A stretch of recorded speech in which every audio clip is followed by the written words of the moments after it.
Bonjour, moi c'est Véro. Je suis passionnée de couture, tricot et canage et aujourd'hui je vous présente mon deuxième podcast. Ça fait plusieurs fois que je recommence. Je vois qu'on n'est jamais à l'aise, c'est le deuxième seulement, mais je ne sais pas si au fur et à mesure des expériences de podcast, un jour on devient plus à l'aise ou pas. Bref, j'ai décidé que j'arrêtais de recommencer et j'y vais. Donc, je m'appelle Véronique, je suis située dans les Monts du Lyonnais, près de Lyon. Je vis ici avec ma petite famille, mon homme et mes 3 enfants depuis 2020, après tout un périple, notamment un peu à l'étranger.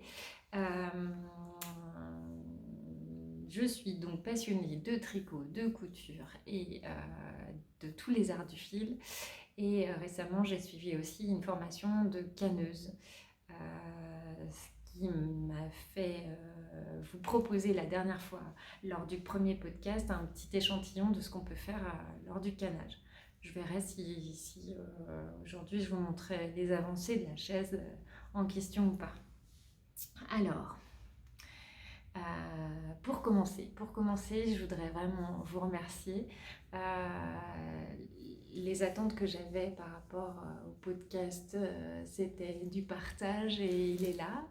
Et vraiment, c'était une joie de lire tous vos messages et puis de pouvoir échanger et de voir que ça vous avait plu.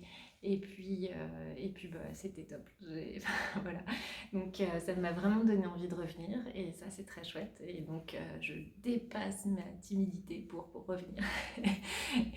Et c'est un très bon exercice. Voilà, donc je voulais vous remercier tous pour vos petits cœurs, vos messages. Ça fait vraiment plaisir et voilà, encore une fois, c'était tout le sens du podcast, de ce podcast-là et c'est très chouette de vivre ainsi. Je voulais aussi remercier tout particulièrement Tricotine, by Sandrine, qui a parlé de mon podcast lors de son podcast à elle. Et je l'ai découvert à travers cela parce que je ne la connaissais pas. Donc c'est génial. En plus, ça m'ouvre vers d'autres perspectives de podcast. Donc ça, c'est très chouette. Et je voulais aussi remercier Stella des Pirouettes de Girouette. Qui, pour son petit coup de pouce, c'était vraiment adorable et voilà, je voulais les remercier tout particulièrement. Voilà, je voulais remercier quelqu'un d'autre aussi, mais j'en parlerai pendant la phase tricot, je vous expliquerai pourquoi. Voilà, et ben on y va, c'est parti. Alors, je sais déjà plus par quelle partie j'avais commencé la dernière fois, mais aujourd'hui on va commencer par la couture. Alors je vais vous montrer un petit peu ce que j'ai avancé et puis les nouvelles petites cousettes qui sont sorties de mon atelier récemment. Donc je voulais avant tout vous parler de la couverture de patchwork. Donc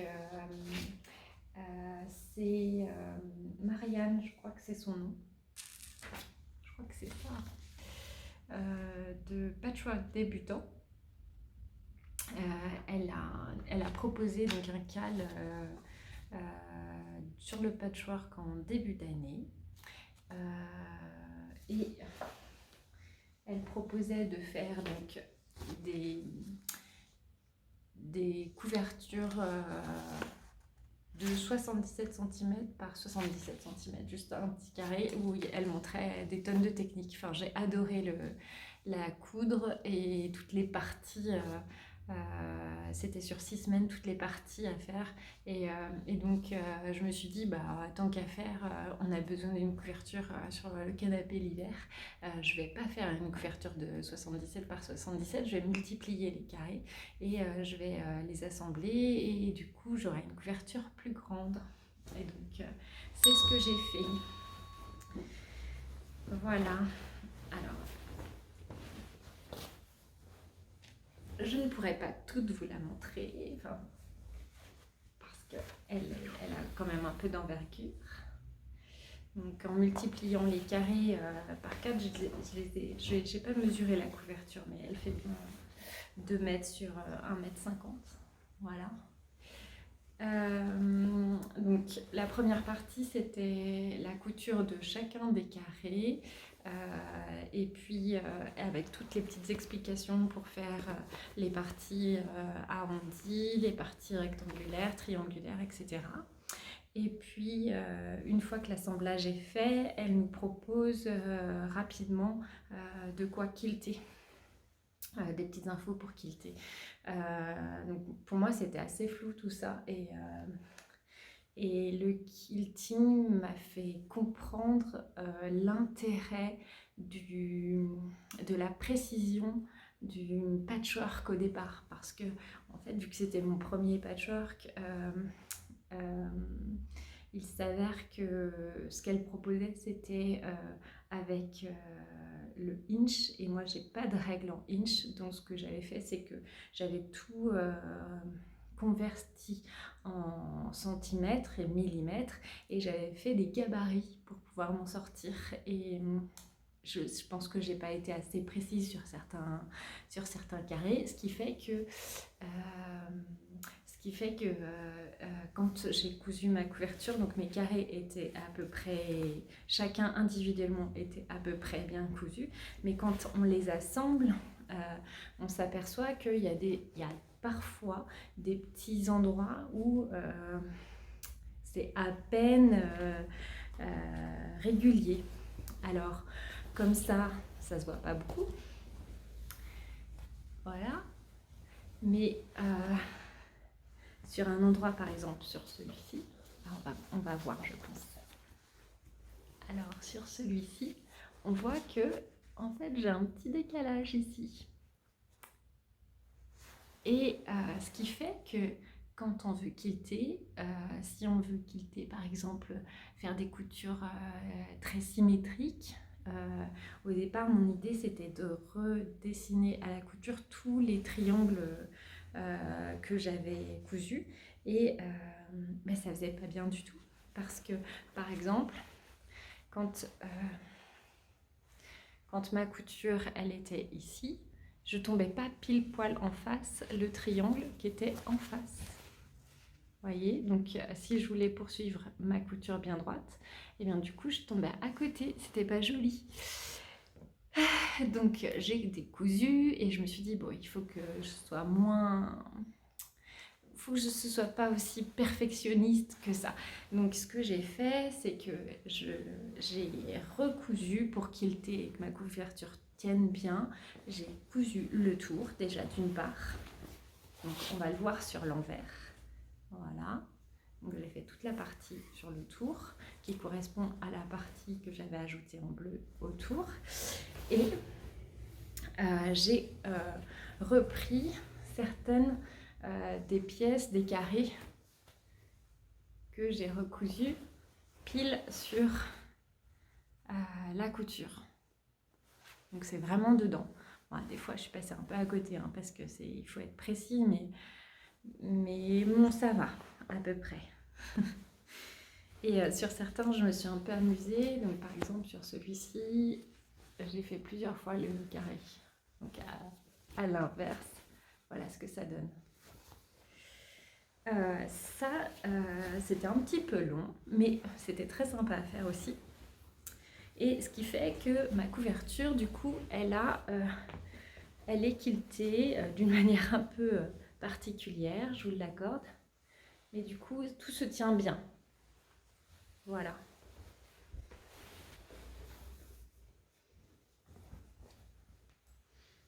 Et voilà. Donc, super expérience. Marianne a sorti un livre et je lorgne dessus. Je pense que j'en ai peut-être parlé la dernière fois. C'est Patchwork débutant et je pense que ça peut être sympa pour avoir toutes les petites techniques du quilting notamment, puisque ça reste très succinct sur le cal qu'elle avait proposé. En tout cas, une chouette expérience et je suis très contente de ma couverture, elle sert souvent. Bon, il commence à faire bien chaud, donc je pense que je vais pouvoir la ranger pour l'hiver, mais pour une petite sieste sur le canapé, c'est quand même parfait. Voilà. Les tissus, je les avais de mon stock, puisque j'ai vécu un petit peu en Indonésie pendant 4 ans et là-bas le tissu, c'est juste magique, c'est pas très cher et puis il y a toutes les couleurs. Et on aimait avec mes amis passer du temps dans les pasards pour aller à la recherche de tissus et donc tous ces tissus-là viennent de là-bas. Et j'ai juste racheté un tissu chez Mondial Tissu, donc juste du tissu de drap tout simplement pour avoir une largeur suffisante.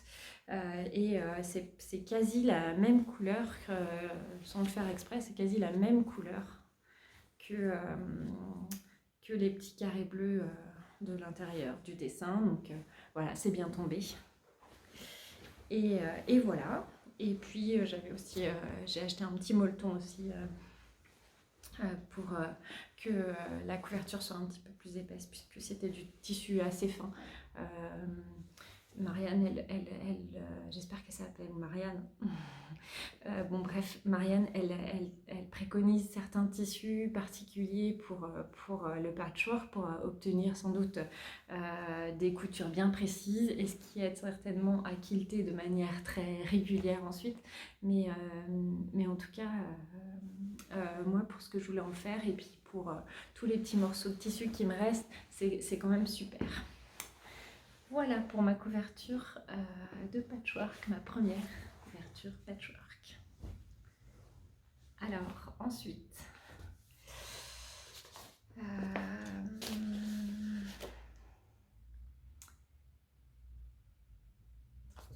je vais vous parler du trench Isla. Alors je vous en ai déjà parlé. C'est un trench que j'avais commencé en septembre ou octobre l'année dernière et je l'ai enfin terminé.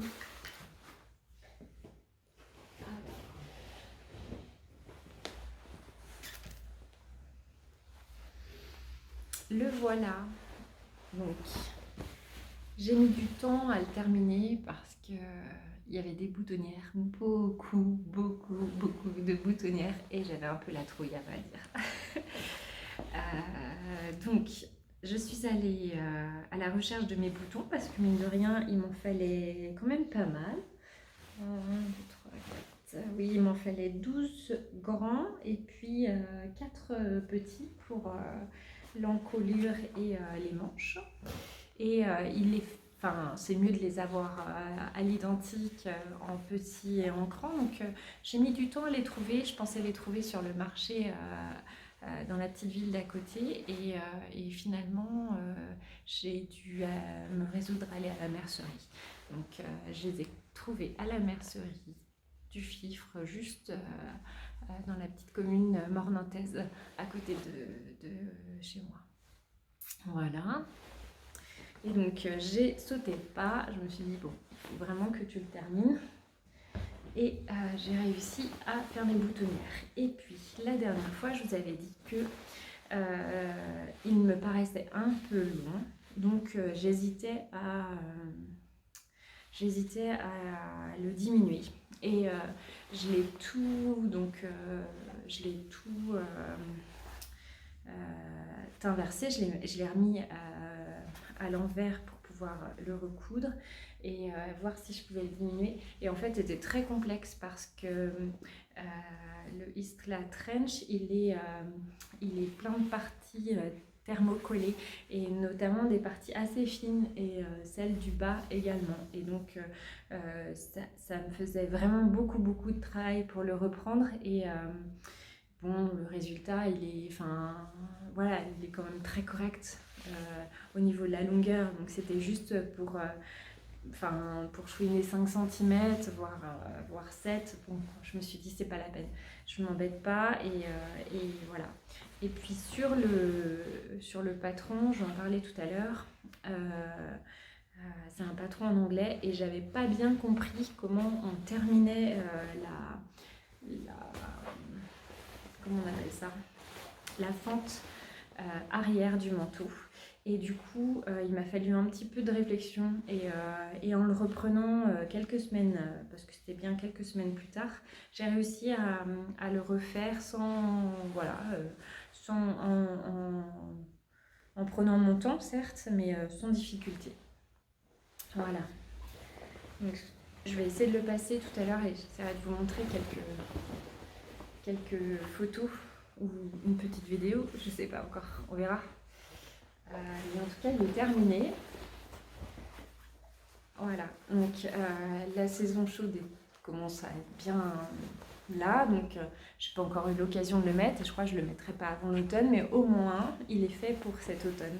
Et voilà, je suis très contente. L'intérieur, donc la doublure, c'est un tissu qui vient lui aussi d'Indonésie. Et puis la gabardine, elle vient de Mondial Tissu ou le tissu des Ursules. Je crois que je l'ai écrit quelque part dans mon petit cahier. Je l'avais peut-être dit, la dernière fois.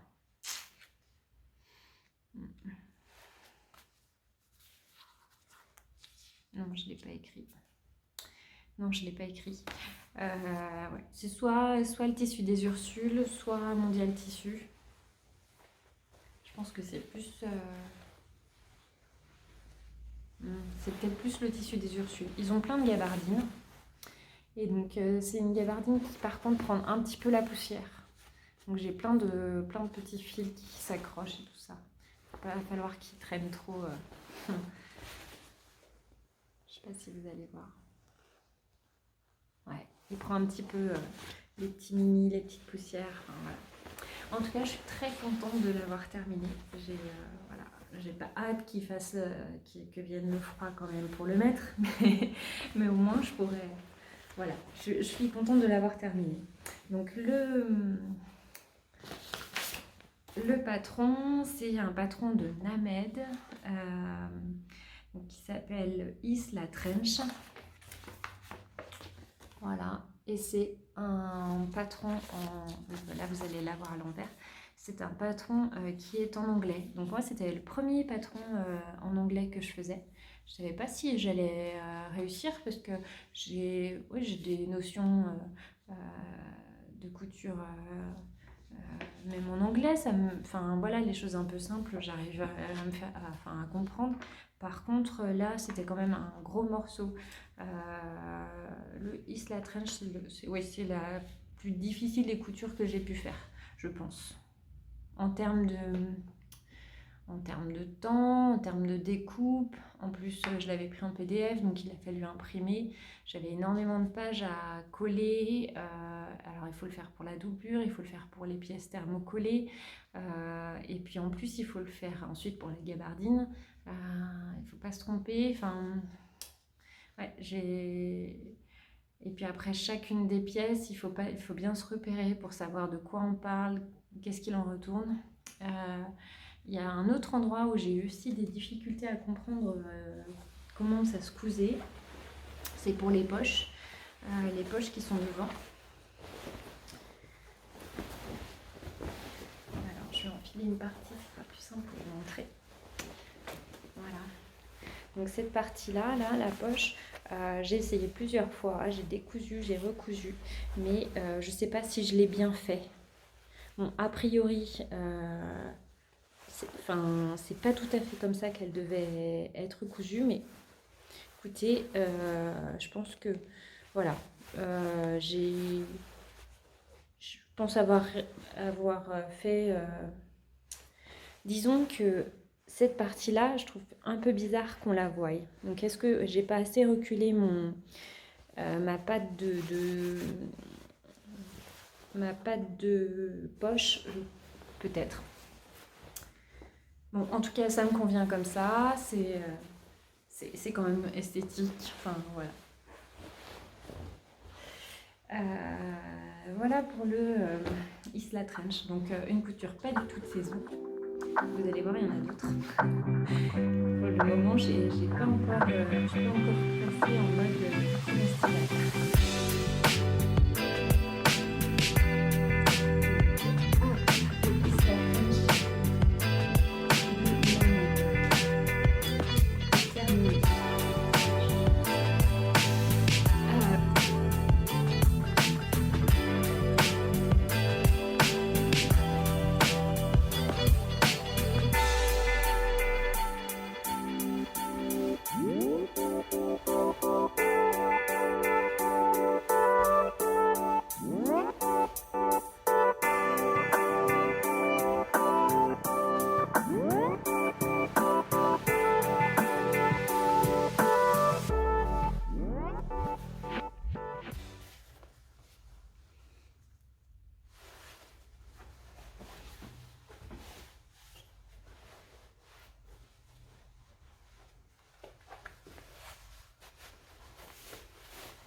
Alors, ensuite, je voulais vous parler de... Ah oui, ma robe. Alors, c'était pas du tout prévu. Pas du tout prévu. Mais j'ai cousu une robe. Alors, pour tout vous dire, c'est une robe que j'aurais dû coudre. Alors, pas à Noël 2022, mais Noël 2021. J'avais pas grand chose à mettre pour les fêtes cette année-là et j'avais manqué de temps pour finir ma cousette. Donc j'avais tout découpé, j'avais mon, mon patron, etc. Et j'ai tout mis dans ma valise et j'ai pensé que je pouvais coudre chez ma maman puisqu'elle elle a une machine à coudre et c'est une grande couturière. Donc je me suis dit, bon voilà, je vais me servir de son matériel et puis je finirai de coudre ma robe pour le Noël. Et en fait, j'ai pas du tout le temps. J'ai laissé ça dans la valise. On est revenu. Un an, plus d'un an est passé. Et en refaisant un peu de ménage de rangement, de tri dans mon placard de tissu, je suis retombée sur un sac avec un joli tissu qui m'a rappelé que c'était les morceaux d'une robe que je n'avais pas terminée. Donc je me suis dit, bon, elle est quasi... Enfin, il reste juste le plaisir de la coudre. Tout le reste est déjà fait. Donc vas-y Véro, c'est le moment. Donc j'ai fait donc une robe qui s'appelle la robe Myosotis de Dirandou. Donc c'est celle-ci. Voilà, vous allez voir encore à l'envers. Mais voilà. Et moi j'ai fait donc ce modèle-là avec les manches longues puisque c'était une robe d'hiver. Donc j'avais déjà cousu le modèle à une reprise, je crois. Je l'ai déjà fait une fois. Ça, c'est pour le sûr. Donc le tissu. Le tissu, je l'avais pris, ça c'est sûr, je l'ai pris au tissu des Ursules. Donc c'est un petit tissu, il me semble que c'est de la viscose. Ouais, en tout cas, c'est assez fluide, c'est doux au toucher, il est très sympa. Et donc, la Myosotis, tout le monde la connaît. C'est une robe simple, mais qui est efficace et que moi j'aime bien. Donc, je l'ai portée un petit peu avant que l'hiver s'en aille. Voilà, je la mets avec des petits collants. Alors, je l'ai faite en version au-dessus du genou. Au départ, j'avais prévu un volant pour faire une grande robe longue. Et à l'essayage, je me suis dit, je vais l'essayer avant de mettre ce volant. J'ai bien fait parce que sinon, ça aurait vraiment alourdi la robe. Manche longue et jupe longue, ça fait vraiment trop sur moi. Ça aurait fait, j'aimais pas. Donc, du coup, j'ai préféré avec des petits collants. Euh, alors c'est sûr, hein, je la porterai pas l'été parce que voilà, déjà elle a les manches longues et puis ensuite j'ai du mal avec mes jambes nues, mais je préfère les jupes longues l'été. Mais en tout cas, elle a rejoint ma carte de robe d'hiver et voilà, j'ai pu la porter un petit peu fin mars et début avril. Voilà, donc je vous l'enfilerai aussi et puis je mettrai la petite vidéo qui va bien ou la petite photo, je sais pas, on verra. Voilà, donc ce modèle.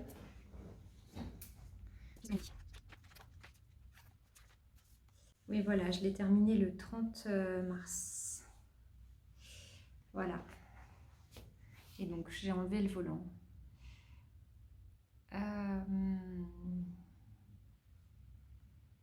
Oui, j'ai mis que la construction du livret, donc comme tous les patrons d'Irene, moi je les aime beaucoup. Donc la construction du livret, elle est très plaisante et puis la construction des poches aussi, elle me plaît bien. Les poches sur le côté, alors déjà les poches c'est la vie, hein. Et puis je trouve que c'est hyper propre et pardon, elle reste invisible. On voit pas qu'on a des poches dans la robe. Donc c'est une méthode que je réutilise régulièrement parce que je la trouve très bien. Pour le col, donc j'ai bâti le col hein, parce que pour moi, alors au tout départ, quand je cousais, je bâtissais rien du tout. J'y allais à l'arrache et on voit bien que c'est quand même bien plus propre quand on fait ça avec un peu de technique et on peut difficilement passer à côté quand on bâtit pas. Et même en ayant fait un bâti, j'ai des endroits où en fait ma couture elle est un petit peu passée à côté. Donc là ça va et hop, je passe en dessous et après ça revient. Donc bon, ça reste propre à l'extérieur, donc voilà, c'est tout à fait correct. Qu'est-ce que j'ai fait sinon? Qu'est-ce qu'il y avait d'autre? Non, juste, elle est très agréable à porter et en fait, c'était bien bête de la laisser dans un petit sac plastique sans la coudre parce que finalement, elle est juste super jolie et elle me plaît beaucoup. Voilà pour la robe Myosotis. Et donc, pour me rappeler de tout ce que je fais en général, j'ai mon petit cahier, donc je mets le nom du patron, donc la marque, le prix, la taille, si les marges elles sont incluses ou pas, si c'est un patron PDF ou si c'est un patron pochette.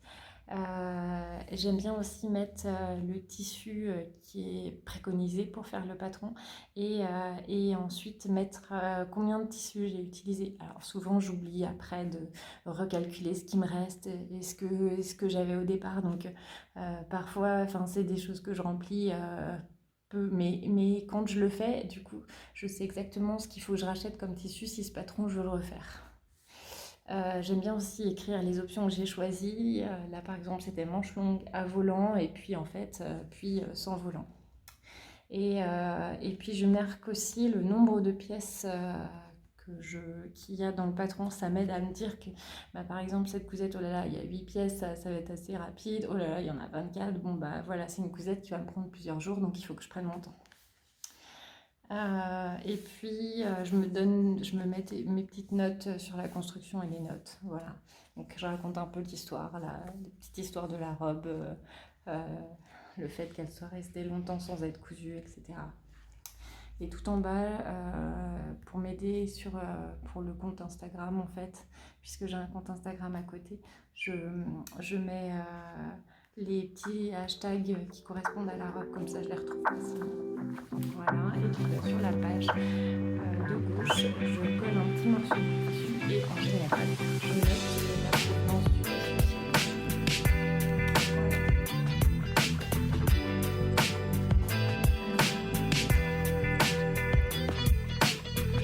Voilà,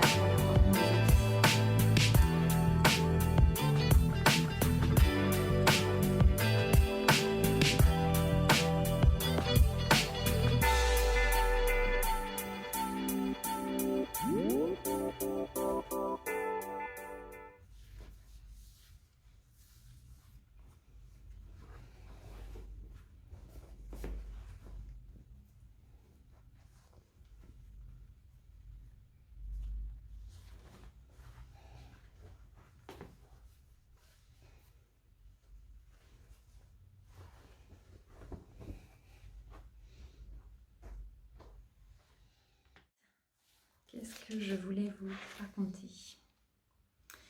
Ah, mais la robe de chambre, je vous avais dit. Je vous avais dit que mon fils voulait une robe de chambre, puisque en fait à la maison on a des teams robes de chambre. Mais j'ai vu dans les messages que je ne suis pas la seule à être à avoir des membres de la famille qui sont fanas de robes de chambre. Donc c'est bien, je me suis sentie moins seule. Alors, mon fils attendait avec impatience que je termine la petite cousette que je devais faire pour ma nièce, pour sa cousine. Et puis, j'avais aussi la robe de ma sœur à faire. Donc, ces deux cousettes, je vous les avais présentées la dernière fois. Et puis, quand je lui ai dit que c'était terminé, elle m'a dit, bah, ça y est, enfin voilà, maman, tu vas pouvoir coudre ma robe de chambre. Donc, il fallait que je coude sa robe de chambre. Alors, pour sa robe de chambre, j'ai pris... alors, j'avais commandé des tissus sur... Je crois que c'est les coupons Saint-Pierre. Et puis, quand ils sont arrivés, en fait, c'était un tissu qui était bien trop fin. C'était pas assez doudou. Donc, on est retournés tous les deux au tissu des Ursules. Et on a pris un tissu doudou, là, les tissus, comment ça s'appelle, les polaires, qui sont aussi moumoutes à l'intérieur qu'à l'extérieur. Voilà. Alors que celle que j'avais reçue des coupons Saint-Pierre, elle était moumoutée à l'extérieur, et puis à l'intérieur, c'est un tissu un peu qui gratte, donc ça n'aurait pas fait l'effet escompté pour la robe de chambre. Donc, c'est pas exactement la couleur qu'il avait choisie du départ, mais c'est ce qu'il y avait, et puis en fait, ça va très bien. Voilà, il en voulait une bicolore et finalement j'ai pris qu'une seule couleur et c'était très bien aussi. Donc, alors, pour les fameuses robes de chambre des hommes de la maison, j'utilise le patron Duc. Alors, je crois que c'est Milena. Je suis nulle avec le nom. Qu'est-ce que c'est? C'est... ah, j'ai oublié. Non, c'est Mounasio. Je crois qu'elle a changé de nom en plus.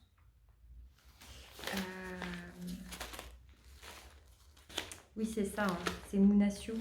Oui, c'est ça. Donc, c'est le patron du peignoir. Alors, on peut en faire une robe de chambre ou un peignoir. Et c'est Mounasio qui le fait qui propose ce patron. Et alors, ce qui est génial, c'est qu'elle propose des vidéos pour suivre la construction du peignoir ou de la robe de chambre. En fait, il faut savoir que cette robe de chambre, elle a une construction avec un col châle. Et alors moi, c'est la 3e fois que je couds ce patron, 3e ou 4e, 3e fois. Puisque j'avais essayé une première fois une robe de chambre pour mon mari et c'était un cadeau, donc je ne l'avais pas fait essayer et elle était trop petite. Donc c'est ma fille aînée qui en a hérité et du coup j'en avais fait une plus grande pour mon mari. Et donc à chaque fois, voilà, il fallait que je me souvienne de comment c'était construit au niveau du col châle. Et la vidéo de Mouna, elle est, enfin voilà, c'est juste hyper pratique. Et en plus, sur ces vidéos, il me semble qu'elle propose la version avec la capuche. parce que là c'est juste avec le col châle, voilà, et on doit avoir une version capuche. Alors je sais pas si c'est un patron de capuche qu'il faut télécharger en plus, ou enfin, j'ai pas eu l'occasion d'en faire avec des capuches, donc je ne me suis pas penchée sur la question, mais sachez que ça existe. Voilà, donc pour mon petit garçon, donc il a 12 ans, donc le patron de Mouna, c'est quand même un patron adulte. Donc ce que j'ai fait là, puis j'ai rangé le livret bien sûr. Alors ce que j'ai fait, c'est que j'ai pris la plus petite taille et j'ai enlevé encore en plus, je crois que c'est 10 cm ou 8. J'ai enlevé 8 cm au niveau des manches et 8 cm au niveau de la longueur. Ouais. Et alors, elle est grande au niveau de la carrure et elle est encore un peu grande au niveau des manches. Donc là, enfin, voilà, ça trempe dans la confiture le matin, donc, ou le chocolat. Donc du coup, il aimerait bien que je rediminue les manches. Donc voilà ce que ça donne. Est-ce que j'ai le... Voilà, je vais me servir du cintre. Ce sera plus facile pour vous montrer. Voilà. Donc le col châle, voilà comme ça se présente. Et voilà, donc je lui ai fait des petites poches. Hop. Une petite ceinture. Voilà. L'autre poche. Et voilà comment ça se termine. Et donc à l'intérieur, je lui ai mis une petite étiquette de... Alors, comment ça s'appelle? Ça, j'ai oublié.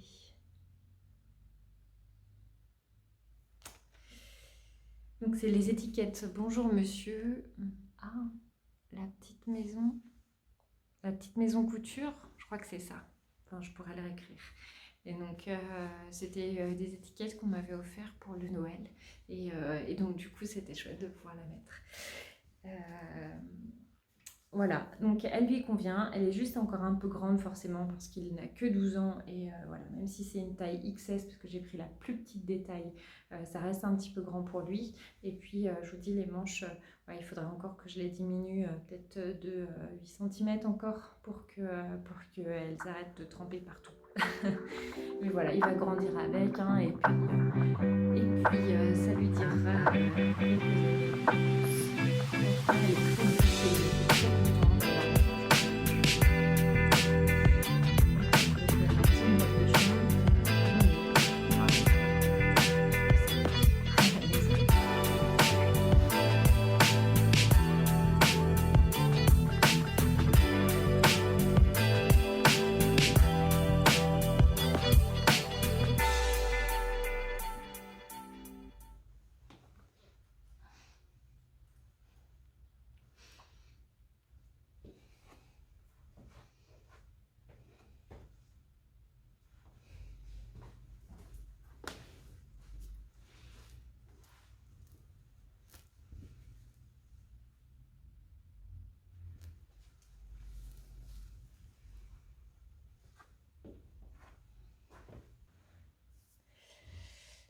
voilà pour la couture.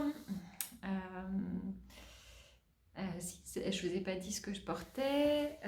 Alors, aujourd'hui, donc, je porte le gilet cannelle de Christelle Benetou.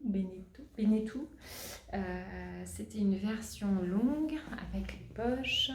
Voilà.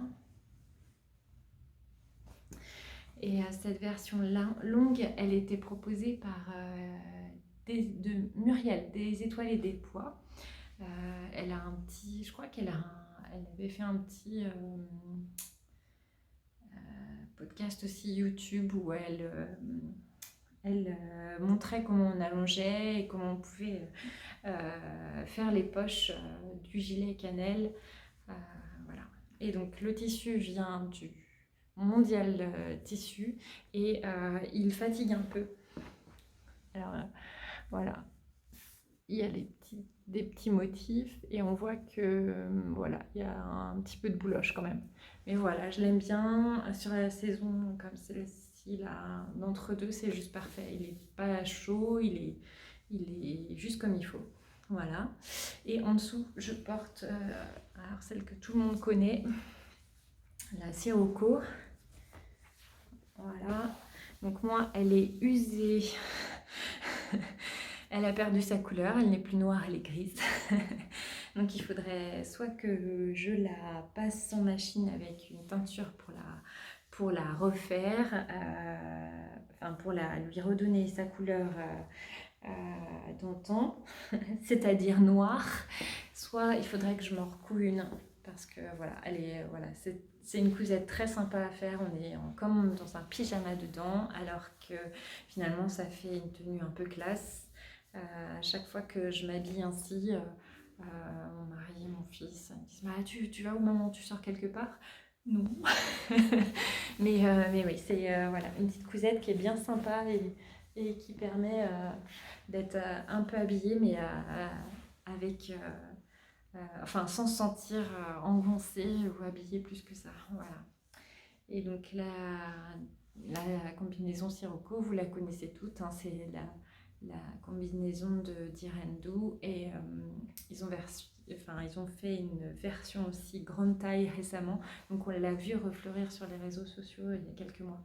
Voilà, et elle est très sympa et elle n'est pas compliquée à coudre, donc on peut en avoir plein de versions, c'est pas gênant. Voilà pour la petite partie couture. Je pense que je vous ai tout dit et j'en suis déjà à 35 minutes. Oh là là. Allez, la suite. Allez, c'est parti pour la partie couture. Non, pas du tout, la partie tricot. Oh là là. Alors, plusieurs choses. Alors, tout d'abord, on va commencer par là. Le gilet, le fameux gilet Louisa. Je vous avais raconté l'histoire de ce gilet. Donc c'est mon gilet de la loose. Comme dit les pirouettes de Girouette, Stella, elle dit qu'elle avait un cardinule qui me faisait beaucoup rire à chaque fois qu'elle en parlait. Mais moi, c'est pas le gilet Louisa, c'est le gilet loose. De la loose. Bref, il a été tricoté, retricoté plusieurs fois parce que je n'avais pas acheté suffisamment de laine et j'ai trop tardé pour aller en chercher dans le magasin où j'en avais. Et donc, j'ai été obligée de commander de la laine, mais qui avait un bain différent. Et donc, j'avais un bain clair et un bain un petit peu plus foncé. Et du coup, pour que ça se voie moins, après avoir fait un appel sur les réseaux et tout, je trouvais pas de laine. Donc, du coup, j'avais recommandé cette laine finalement qui avait ce bain un ton en dessous et j'avais décidé de détricoter le dos pour le retricoter avec la laine du bain plus claire et pouvoir finir ma manche avec le vrai bain du départ. Voilà, donc c'est ce que j'ai fait. Et après donc, vous avoir expliqué tout ça sur le podcast, j'ai reçu un message adorable de Marie, M-A-R-Y. J'espère qu'elle se reconnaîtra. En tout cas, je lui envoie plein de bisous. Parce qu'elle elle m'avait gentiment envoyé un message en me proposant la laine qui me manquait avec le bon bain, s'il vous plaît. Et j'étais vraiment déçue parce que je venais juste de terminer mon gilet et il était rendu au blocage. Donc Marie, si tu passes par là, merci pour ton message, c'est vraiment adorable pour ta proposition. Je crois que finalement, tant pis, il restera comme ça, je vais pas redétricoter mon dos pour le refaire, tant pis, voilà, c'est comme ça. Voilà, je l'ai porté une fois, hier d'ailleurs, voilà, personne m'a sauté dessus pour me dire oh là là, ton gilet, c'est pas la même couleur au niveau des manches et du dos. Non, personne. Donc voilà. En tout cas, je voulais vraiment te remercier parce que ta proposition, elle fait chaud au cœur et c'est ça qui est chouette quand on fait des podcasts ou quand on partage sur Insta ou Ravelry ou autre. Parce que du coup, il y a voilà, une vraie solidarité intertricoteuse. Voilà. Donc, ce gilet, finalement, est terminé. Il lui manque juste ses boutons. Donc, c'est le modèle du gilet Louisa de chez Fil d'Art. Donc, c'est un gilet que j'avais fait pour accompagner ma maman parce qu'elle faisait le sien de son côté et elle avait des difficultés à le faire. Et pour mieux l'aider, j'avais entrepris de le tricoter aussi. C'était mon premier tricot à plat. C'est pas très confortable, hein. Moi je préfère les tricots en rond, c'est clair. Maintenant que j'ai essayé, je peux le dire. Et voilà. Donc il se monte d'abord. Donc on peut faire les devants. Donc il y a un petit devant à jour et tout le long sur les deux côtés. Je vous l'enfile pour le montrer. Voilà, donc sur les deux devants. Il y a une petite chaînette de points ajourée tout le long et c'est là qu'on intègre les boutons, donc que je n'ai pas encore mis. Les manches, donc c'est 2 panneaux d'une dentelle. Alors j'ai eu... Qu'est-ce qui m'en a parlé? Ah, c'est Doudoulaine.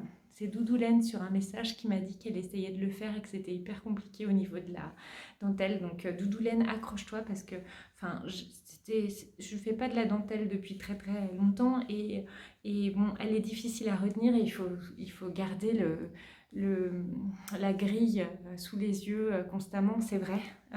Mais on y arrive et c'est vrai que le dessin au tout départ, il est tout rabougri et on n'a pas l'impression que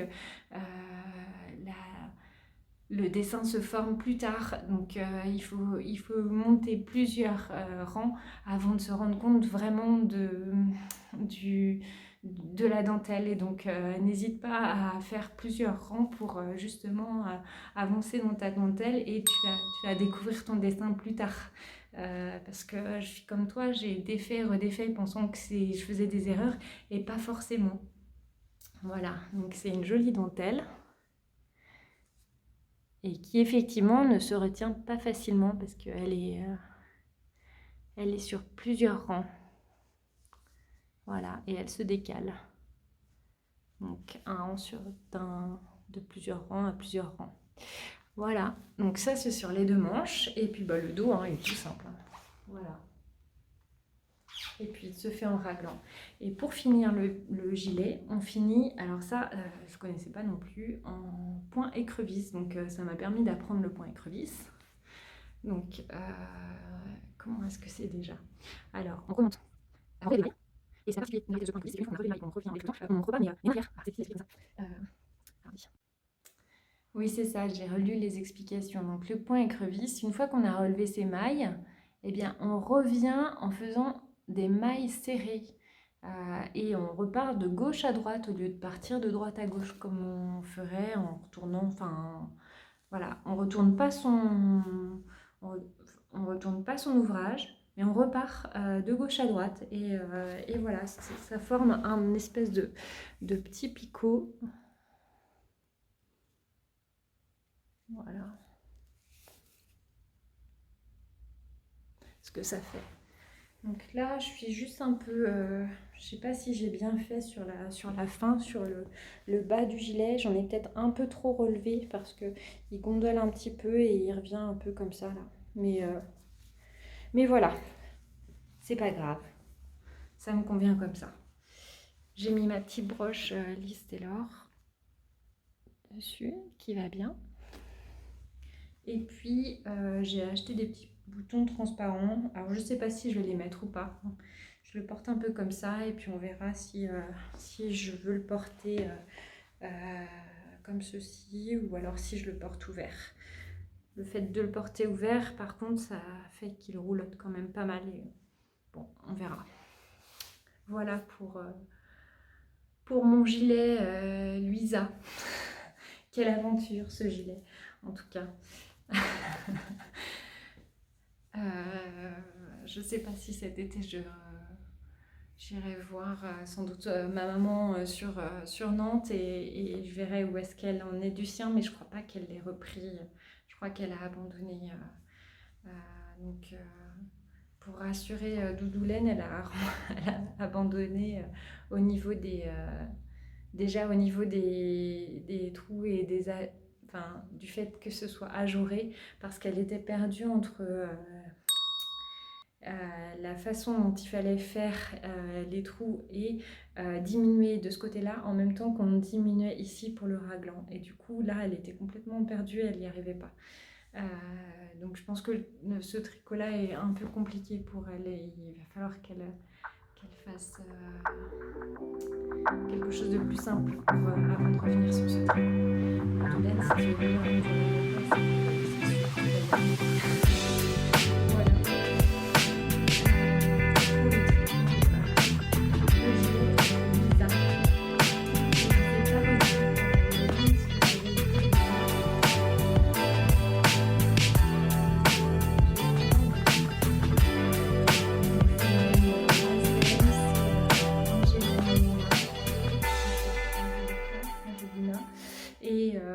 et c'était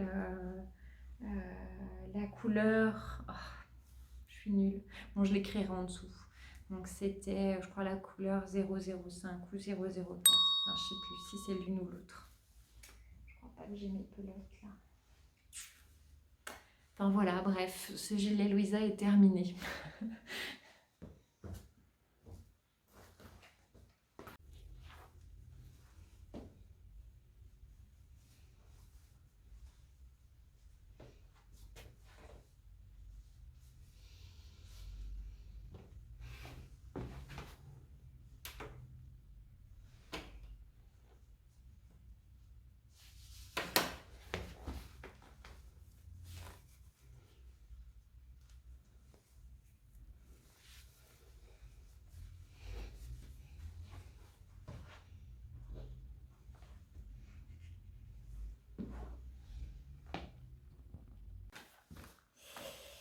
Alors, qu'est-ce que j'ai fait d'autre en tricot? Nous sommes partis un petit peu à la montagne au mois d'avril et je ne skie pas, mais du coup, je profite de la nature et je tricote. Donc, pendant que la famille était sur les pistes, moi je me baladais en forêt avec ma fille aînée et l'après-midi pendant qu'elle faisait ses révisions, moi je tricotais. Et donc j'en ai profité pour tricoter des mitaines. Voilà. Alors, je les ai tricotées avec la laine de les alpagas des Croisettes. Alors les alpagas des Croisettes, c'est une rencontre que j'ai faite au Festival de la Laine qui s'est déroulé pour sa première édition à Rontalon, près de chez moi. C'était un super festival où ils montraient la laine dans tous ses états, donc du début de l'élevage des moutons, des alpagas, et jusqu'au tissage et à la laine et au produit final. Et là-bas, il y avait une dame qui s'appelle... Ah, j'ai oublié son nom. Ah, décidément, c'est le podcast des noms oubliés. Bref, c'est une dame qui est assistante maternelle et qui a des alpagas chez elle. Et elle avait... il fallait les tondre et donc elle ne savait que faire de la toison. Elle s'est dit que ce serait pas mal d'apprendre à filer. Donc elle a filé la laine de ses alpagas Et elle en a fait ensuite des ouvrages avec cette laine. Et ce qui est rigolo, c'est qu'elle ne la teint pas. Donc là, c'est la couleur naturelle de son alpaga. Donc elle était marrante, elle pouvait me dire si par exemple la laine un peu couleur café caramel, là c'était, je sais plus moi, Pedro. Elle avait aussi de la laine blanche très claire, enfin un beige clair, et c'était un autre de ces alpagas, un bébé alpaga. Il y avait du noir aussi, il y avait un alpaga qui est entre le noir et la couleur caramel café comme ça, et du coup vu qu'elle ne teint pas, elle sait dire de quel alpaga vient cette laine. Donc j'ai trouvé que l'histoire elle était amusante. Et voilà. Et c'est de la laine filée de manière artisanale. Donc moi, c'est la première fois que je tricotais de la laine de la laine tissée de manière artisanale. Voilà. C'est très doux l'alpaga. Donc j'en avais 100 grammes pour 250 mètres. Et donc, j'en ai fait 2 mitaines. Voilà. Donc, c'est juste ce qui me manquait pour, vu que je vais à mon travail en vélo, c'est juste ce qui me manquait pour les matins encore un petit peu frais du mois de mars et avril. Voilà. Vu qu'il me restait pas mal de laine, ah oui, d'abord je vais vous parler du patron. Donc pour faire ces mitaines, j'ai choisi le patron crème de Émilie Luis, Atelier Émilie. Je crois que c'est un patron gratuit. Et donc elle propose 2 formats. Un format pour une laine qui a un échantillon de 28 mailles pour une taille de 16 cm et un modèle numéro 2 qui est tricoté avec un échantillon de 24 mailles pour une taille de 18 cm. Je ne sais pas ce que j'ai fabriqué. J'ai tricoté ça en voiture. J'étais très détendue pendant ces jours-là. Et donc, j'ai tout fait de travers. Enfin, tout de travers. Mes mitaines, elles vont très bien. Et voilà, les deux sont pareils. Et personne n'ira me dire, mais c'est pas exactement le patron de Atelier Émilie. Mais en tout cas, elle préconise, elle, plutôt des côtes de 2. Et le rythme des diminutions n'est pas le même que ce que j'ai fait. Enfin, je ne sais pas ce que j'ai fabriqué. En tout cas, j'ai réussi à les terminer. J'ai réussi à faire la deuxième pareil. C'était pas gagné, vu que je m'étais trompée dans le patron. Mais voilà, j'ai réussi à faire les deux pareils. Et puis, il me restait de la laine. Et je me suis dit que... vu que c'était un petit projet assez rapide, j'allais essayer d'en refaire. Alors, il me restait, j'ai pesé, alors j'ai pas une balance qui est très très précise pour la laine, mais je l'ai pesé et il me restait 45 grammes. Donc je suppose que j'ai utilisé entre 50 et 55 grammes pour mes 2 premières mitaines. Donc j'ai refait une deuxième, enfin je suis en train de tricoter une deuxième paire de mitaines que j'emmène un petit peu partout. C'est mon petit projet nomade.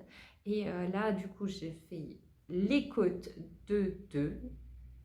Oui, c'est ça. Et j'ai respecté les bonnes diminutions avant d'entamer le pouce. Donc là, je suis rendue juste au niveau du pouce. Et vu que a priori, il me reste moins de laine et pour qu'il me reste assez pour pouvoir faire mes 2 mitaines, j'ai fait un petit peu moins long au niveau de la longueur des côtes. Voilà. En espérant que ce sera suffisant pour que je puisse terminer ma deuxième mitaine sans manquer de laine. Sinon, j'irai voir les alpagues des croisettes et, et je lui demanderai de la laine de Pedro. Voilà.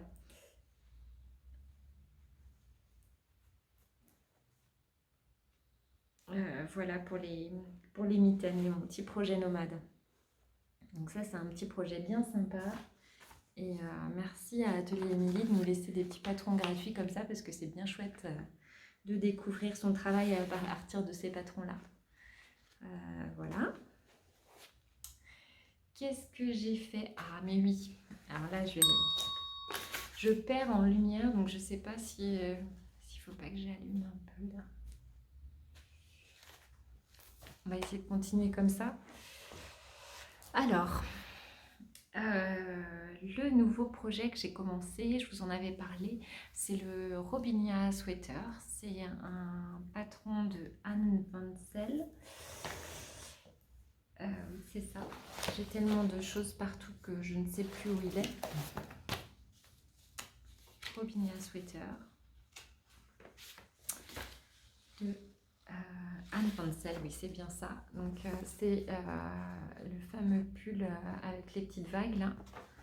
Donc, son patron est en français et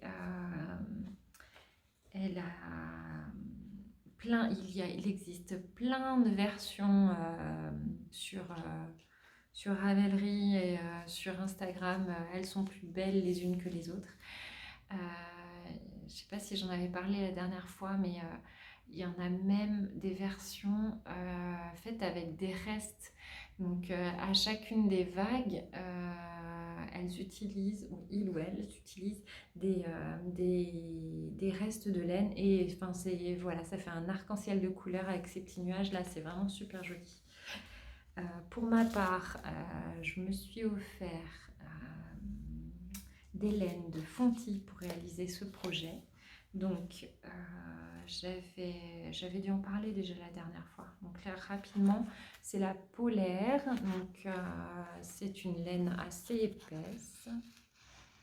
Voilà. Pour aller avec, parce que je trouvais que mon échantillon il était un peu léger, je suis allée au magasin Pom Pom Girl pour le découvrir en même temps sur Lyon. Très très joli magasin, j'ai adoré, enfin, c'est très beau. J'ai trouvé une laine là-bas, mais elle n'était pas exactement de la même couleur que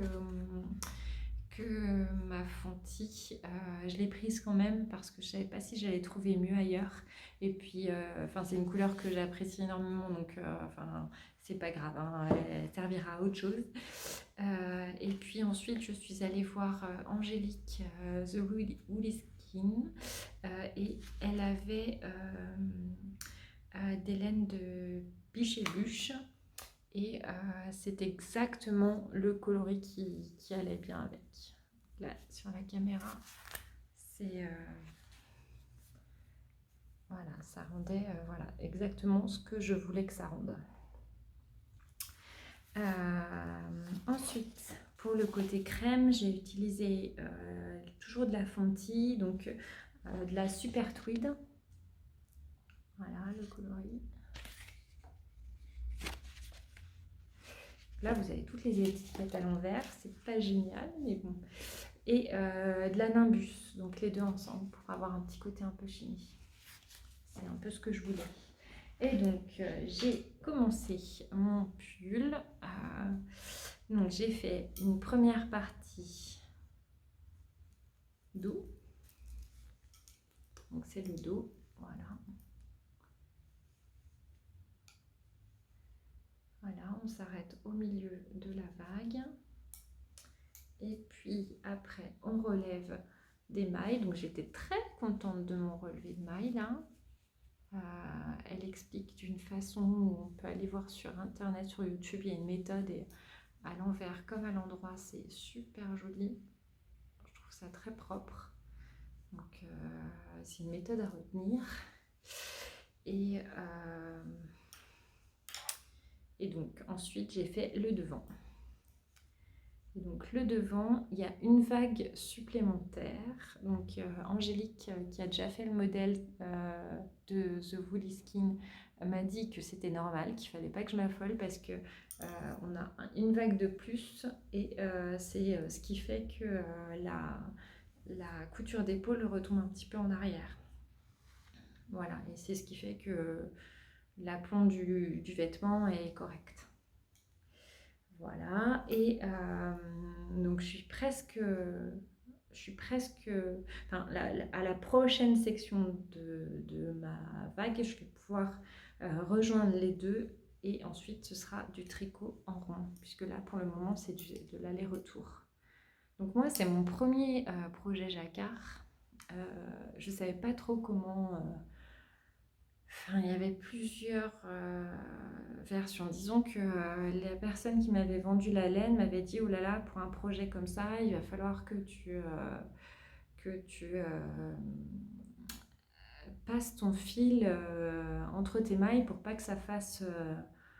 Enfin, ça va faire trop de longueur de fil derrière. Et Angélique m'avait dit non, non, t'enquiquine pas à faire ça.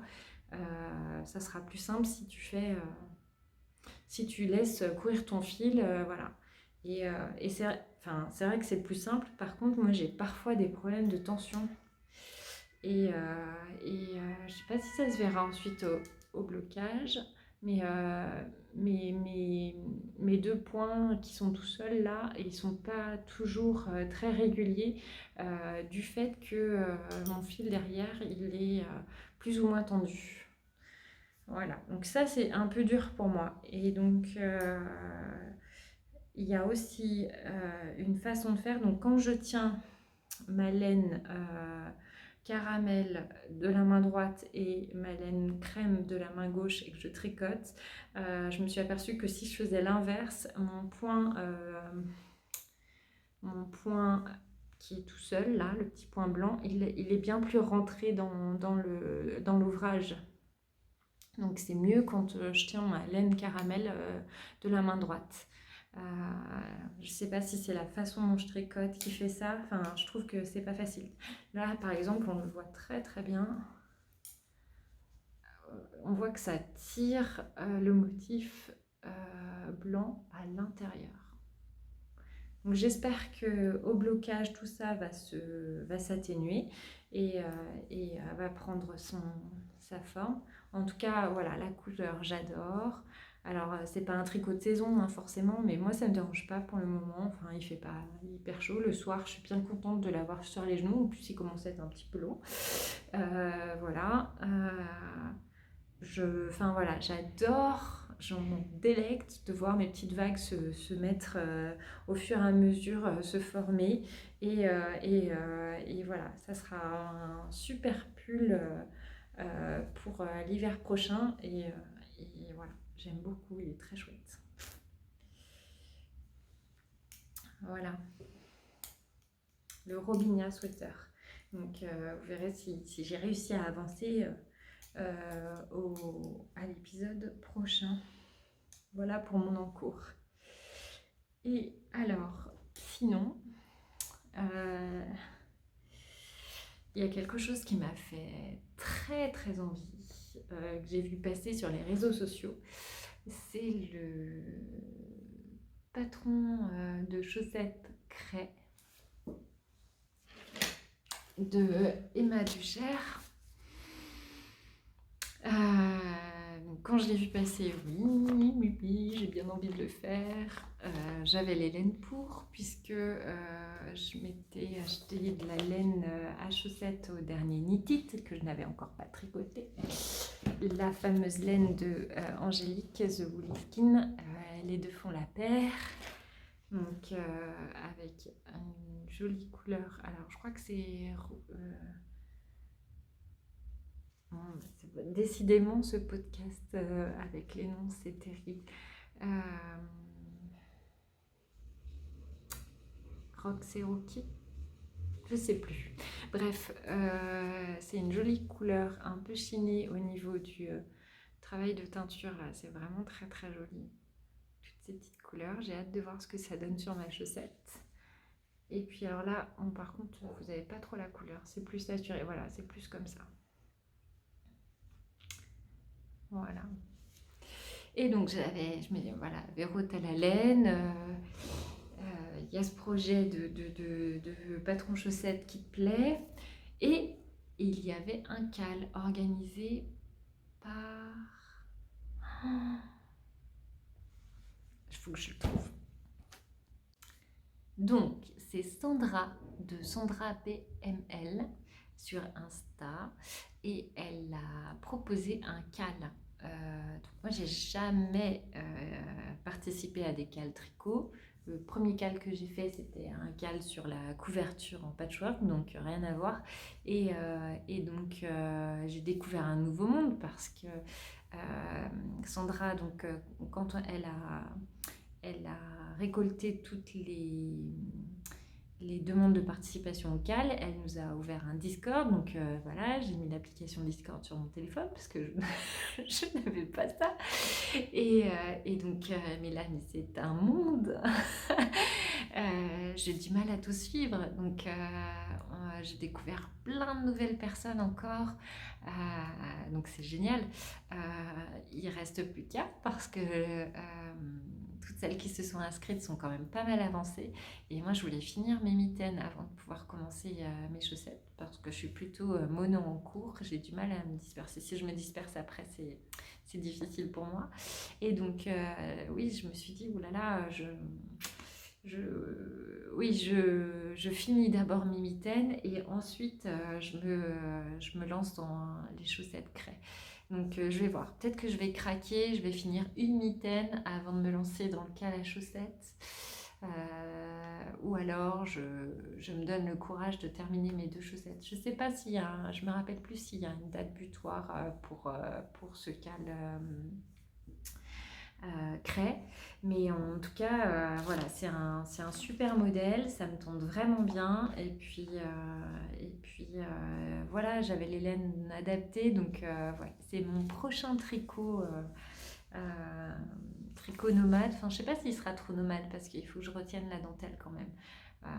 Voilà. Puis il y a 2-3 petits points où il faut bien suivre ce qu'Emma elle propose.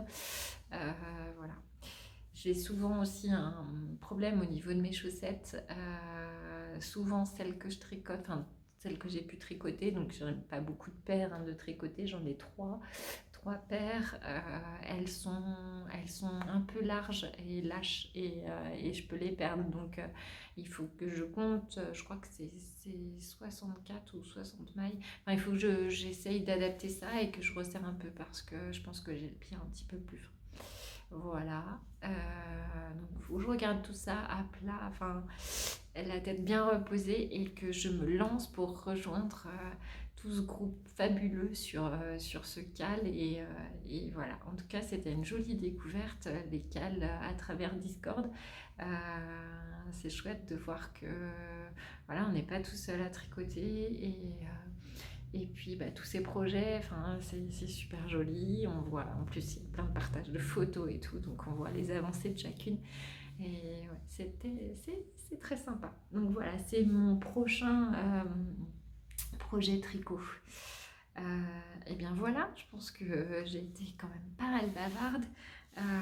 Je vais filmer les petites parties où je vous fais les petits essayages et puis et peut-être que je vais vous mettre une petite avancée. Alors j'ai pas avancé beaucoup non plus, j'aurais voulu terminer ma chaise en canage que je vous ai présenté la dernière fois, mais je n'ai pas eu assez de temps.